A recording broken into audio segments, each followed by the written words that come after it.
SSC 2026 সালের পরীক্ষার seat plan কিভাবে হবে এবং কেন্দ্র নিয়ে বিস্তারিত থাকছে এই ভিডিওতে। তাই অবশ্যই প্রত্যেকটা শিক্ষার্থী এবং অভিভাবককে আজকের এই ভিডিওটি দেখা উচিত। ইতিমধ্যে কেন্দ্রের ভিতরে প্রবেশ নিয়ে শিক্ষা বোর্ড থেকে একটি নতুন নোটিশ প্রকাশ করা হয়েছে, যেখানে বলা হয়েছে জনদুর্ভোগ এড়াতে এসএসসি পরীক্ষা 2026-এর পরীক্ষার্থীদের সকাল 8:30 থেকে কেন্দ্রের অভ্যন্তরে প্রবেশের অনুমতি দেওয়া হলো।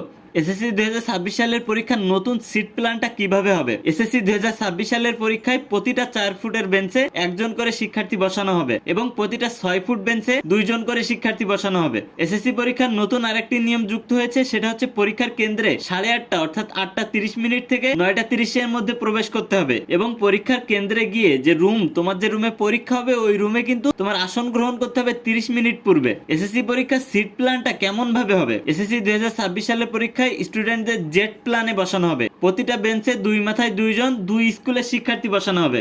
জেড প্ল্যানটা কেমন? ধরো কয়েকটা স্কুল কয়ের শিক্ষার্থী প্রথম বেঞ্চের এক মাথায় বসবে এবং কয়ের অন্য আরেক শিক্ষার্থী পরবর্তী বেঞ্চের পরের মাথায় গিয়ে বসবে।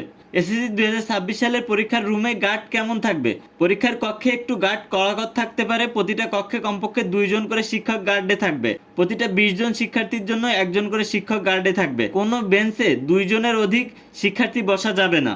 আর তোমরা যারা আমাদের স্পেশাল সাজেশন শীট নিয়ে শেষ মুহূর্তে একটা গোছালো প্রস্তুতি নিতে চাও, তো এই যে শীট তোমাকে অনেক হেল্প করবে। এই শীট পরীক্ষার আগের দিন রাতে কিন্তু তোমাকে প্রচন্ড হেল্প করবে তোমার একটা ভালো গোছালো প্রস্তুতি নেওয়ার জন্য। কারণ আমাদের এই শীটের ভিতরে এমন সব টেকনিক দেওয়া আছে, ইংরেজি শীটের ভিতরে তুমি রিটেন পার্ট কমন না পড়লেও কিভাবে লিখবে সেসব টেকনিক দেওয়া আছে। এবং all subject science arts commerce দাখিল শিক্ষার্থীদের জন্য আমাদের all subject special suggestion sheet ready করা। তো তোমরা যারা আমাদের স্পেশাল সাজেশন শীট নিতে চাও তারা আমাদের স্ক্রিনে দেওয়া হোয়াটসঅ্যাপ নাম্বারে মেসেজ করো কিংবা স্ক্রিনে দেওয়া ইমো নাম্বারে মেসেজ করো।